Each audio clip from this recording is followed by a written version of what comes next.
오늘도 주님 안에서 승리하는 복된 하루가 되시기를 간절히 축원을 드립니다. 한 어머니가 있는데 아들을 혼자 키우고 있습니다. 아들을 정말 위해서는 모든 것을 다 희생하며 자기가 먹을 것 마실 것을 줄여가면서 자식을 잘 키워나게 됩니다. 드디어 이제 자식이 또한 공부도 열심히 잘해서 성년이 되고 그리고 이제 커가게 되는데 이제 머리가 큰 이 아들이 어머니에게 이렇게 얘기합니다. 어머니, 내가 호르몬이신 어머니를 내가 모시고 살아야 되는데 저도 이제 다 컸으니 제가 이제 집을 나가서 혼자 살겠습니다. 어머니가 제게는 큰 짐이고 부담이니 이제 연을 끊고 이제 저 혼자 잘 살겠습니다 하고 나가버립니다. 이 어머니가 얼마나 충격이 컸을까요? 며칠을 뒤집어 쓰고 혹은 또 눈물을 흘리며 울어봐도 아들이 돌아오지 않습니다. 그래서 이 어머니가 택한 방법은 아들을 고소하는 겁니다. 이 어머니가 아들을 고소한 이유는 바로 불효입니다. 사실 양심은 있지만 혹은 또 아들은 양심이 있으면 아마 그 어머니의 행동에 대해서 아마 할 말이 별로 없을 거라고 생각이 듭니다. 물론 실제 사건은 아니지만 오늘 본문에 있는 말씀을 묵상하다 보면 하나님께서 이스라엘 백성들을 얼마나 사랑하시며 또한 그들 가운데 복을 베푸시고 은혜를 베푸시는지 알 수 없습니다. 오늘 본문 말씀 6장 2절에 보면 1절과 2절에 계속해서 나오시는 반복되는 말씀이 너와 내가 변론하자라고 말하고 있습니다. 변론이란 자기의 주장에 대하여 이치를 맞게끔 설명하는 것을 말하고 있습니다. 하나님이 이스라엘 백성들에게 물으십니다. 3절에 있는 말씀을 보니까 내 백성아 내가 무엇을 내게 행하였으며 무슨 일로 너를 괴롭게 하였느냐. 내가 너를 괴롭게 한 일이 있으면 너희가 한번 말해보아라 라고 물으십니다. 하나님께서 이렇게 이스라엘 백성들에게 물으시는 것은 하나님께서 한 번도 이스라엘 백성들을 어렵게 하거나 힘들게 하거나 그들 가운데 괴롭게 한 일이 한 번도 없다는 겁니다. 오히려 하나님은 이스라엘 백성들에게 좋은 것으로 복된 것으로 그렇게 하나님께서는 이스라엘 백성들에게 베풀어 주셨지만 이스라엘 백성들은 자기의 베푸신 은혜를 다 잊어버리고 하나님을 버리고 그리고 우상을 섬기며 하나님의 명령과 말씀대로 살아가지 않았다고 말씀하고 있습니다. 그래서 이스라엘 백성들에게 지금 물으시는 겁니다. 한번 스스로 내 자신의 이야기를 혹은 또 내 자신이 옳은 일에 한 것에 대하여 변론해보라 라고 이렇게 하나님께서 물으시는 이 장면에 이스라엘 백성들은 아무런 할 말이 없는 것을 보게 됩니다. 특별히 하나님께서 이스라엘 백성들에게 어떤 은혜를 베푸셨는지 4절 이후에 말씀하시는데 애굽 땅에 있을 때 종되었을 때 내가 너를 인도해 내었다고 말씀하고 있습니다.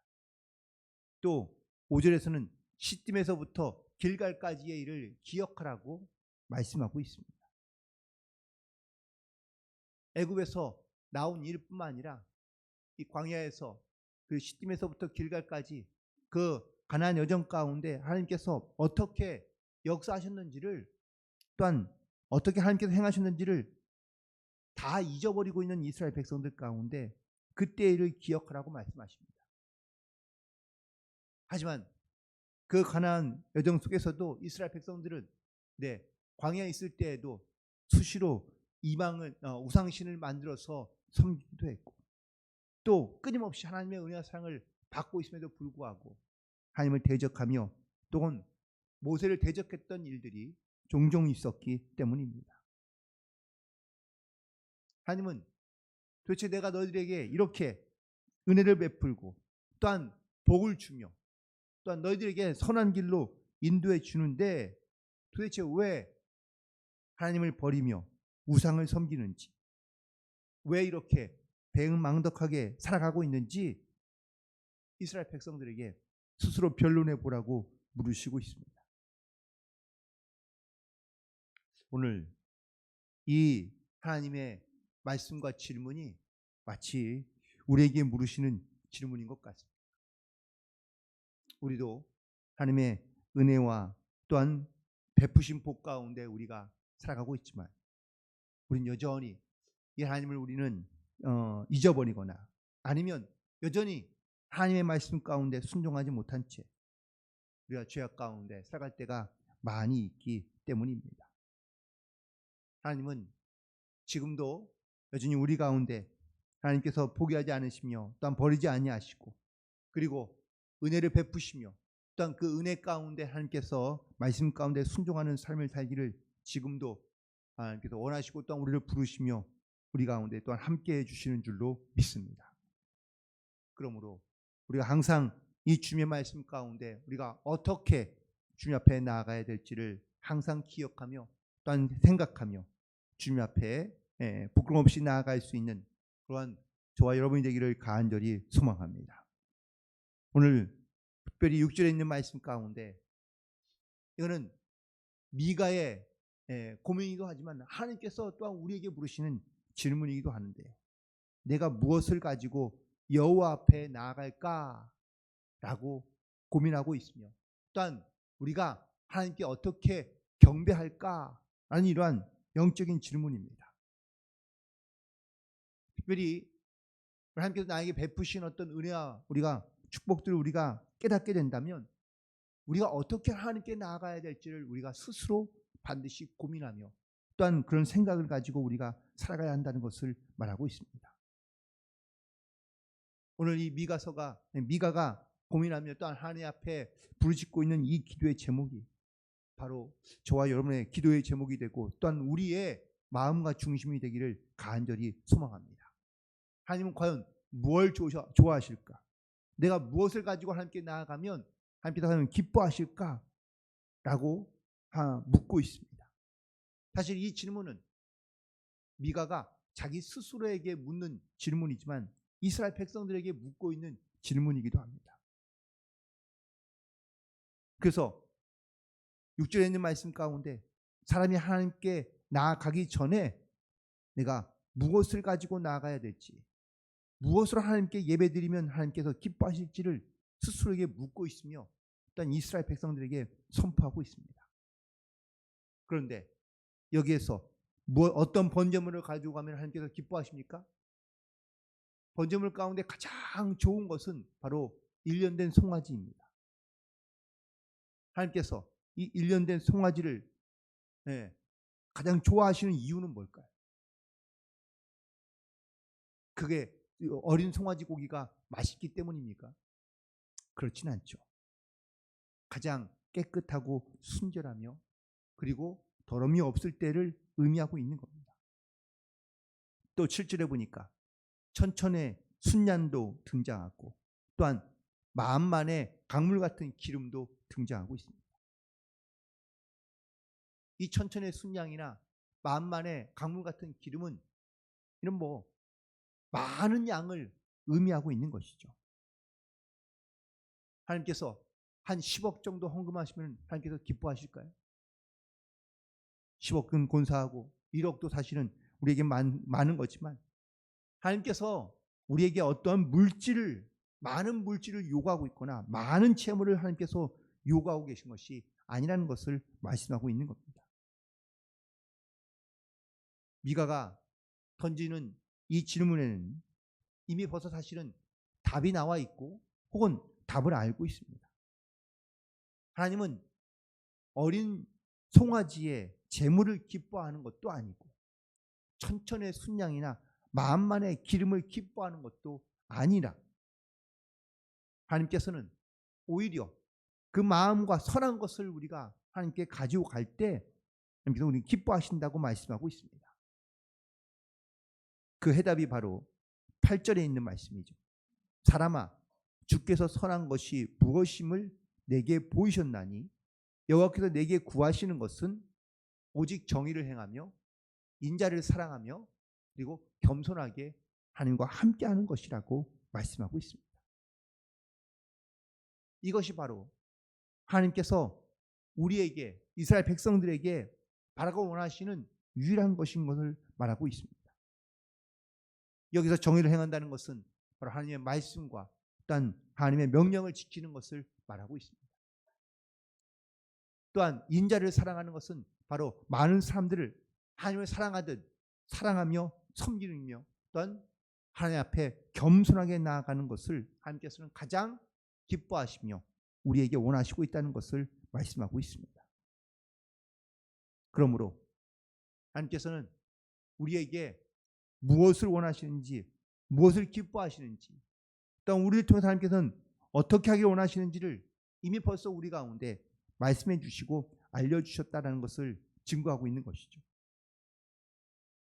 하나님께서 아브라함에게 아들 이삭을 바치라는 그런 너무나 큰, 받기 순종하기 어려운 명령을 하십니다. 그런데 여기에서 하나님께서 아들 이삭의 제물을 받기를 정말 원하셨기 때문에 아브라함에게 이런 시험을 하신 걸까요? 아닙니다. 아브라함이 아들보다 하나님을 정말 사랑하고 있는지, 그리고 하나밖에 없는 아들보다 하나님을 더 귀하게 여기고 있는지, 그가 하나님 말씀에 정말 순종하는 것인지 하나님께서 이 아브라함을 시험하기 위하여 이삭을 제물로 바치라고 명하셨다는 사실이죠. 하지만 아브라함은 이 말씀 가운데 순종하며 나아갑니다.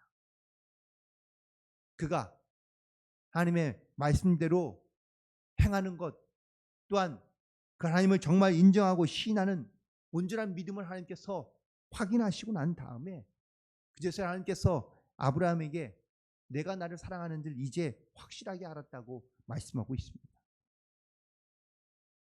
수많은 사람들이 하나님께 나와 많은 재물을 가지고 와서 제사를 드린다고 하나님께서 기뻐하지 않으신다고 말씀하십니다. 이사야서는 이스라엘 백성들이 많은 재물을 가져와서 내 마당만 밟을 뿐 하나님께는 온전한 마음을 가지고 행하지 않는다고, 순종하지 않는다고 책망하고 계십니다. 이 시대도 크게 다르지 않습니다. 예배당에 나와 예배는 드리고 내가 또한 하나님께 기도도 하며 제물도 드리지만 정작 우리는 하나님께서 기뻐하시는 정의를 행하며 인자를 사랑하며 겸손하게 하나님과 동행하는 삶을 살아가는 것에는 관심이 없이 그저 우리는 내 필요한 요구나 아니면 또한 필요한 것을 구하고 혹은 또 내가 많은 제물과 제사를 드리며 하나님 없이 우리가 이 땅 가운데 살아가고 있음에도 불구하고 우리는 전혀 아무렇지 않게 생각하며 살아가고 있다라는 것이죠. 과연 우리가 무엇을 가지고 하나님께 나아가면 하나님께서 기뻐하실지, 오늘도 우리는 그 주님께서 말씀하시는 말씀과 명령을 따라 우리가 믿음의 결단을 가지고 주님 앞에 순종하며 나아갈 수 있게 되기를 간절히 소망합니다. 하나님의 백성은 하나님의 뜻을 따라 살아가며 바로 하나님의 말씀대로 살아가는 것을 의미하고 있는 겁니다. 우리가 정의를 행한다는 것은 바로 내가 알고 있는 정의가 아니라 하나님께서 말씀하시는 정의, 하나님의 명령과 말씀을 따라 우리가 순종하며 살아가는 것을 의미하고 있습니다. 우리가 하나님을 사랑하지만 사람과 이웃을 사랑하지 못하는 그러한 어떤 일방적인 사랑을 가지고 우리가 살아가는 것이 아니라 하나님을 사랑하는 것만큼 이웃을 사랑하며 또한 이웃을 향한 하나님의 마음을 나누며 살아가는 것이, 이것이 바로 하나님께서 우리 가운데 바라고 원하시는 그런 말씀이며 하나님의 뜻인 줄로 믿습니다.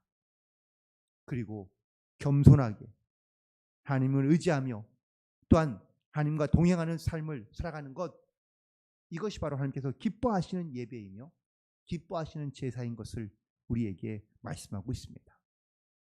오늘 우리가 어떻게 주님 앞에 나아가면 좋을지, 오늘 다시 한번 이 믿음의 질문 가운데 또 하나님의 말씀 가운데 우리가 믿음을 결단하며 나아갈 수 있게 되기를 간절히 소망합니다. 혹시 여러분들은 어떤 선물을 받을 때 가장 기뻐하십니까? 돈이요? 아마 선물이라면 나에게 마음을 전달해 주는 선물이 가장 기쁘겠죠. 내가 원하는 것, 내가 바라는 것을 선물해 줄 때 그만큼 기쁘고 행복한 것은 없을 겁니다. 오늘 본문에서 미가는 하나님께서 뭘 원하시고 계시는지 분명하게 우리에게 말씀하고 있습니다. 오늘 다시 한번 주님께서 오늘 주신 이 말씀처럼 주님을 위하여 정의를 행하며 또한 이웃을 사랑하며 겸손하게 하나님만 의지함으로 하나님과 동행할 때 하나님께 기쁘시게 하는 삶을 살아갈 수 있는 그런 복된 하루가 되기를 주님의 이름으로 간절히 축원을 드립니다. 기도하시겠습니다.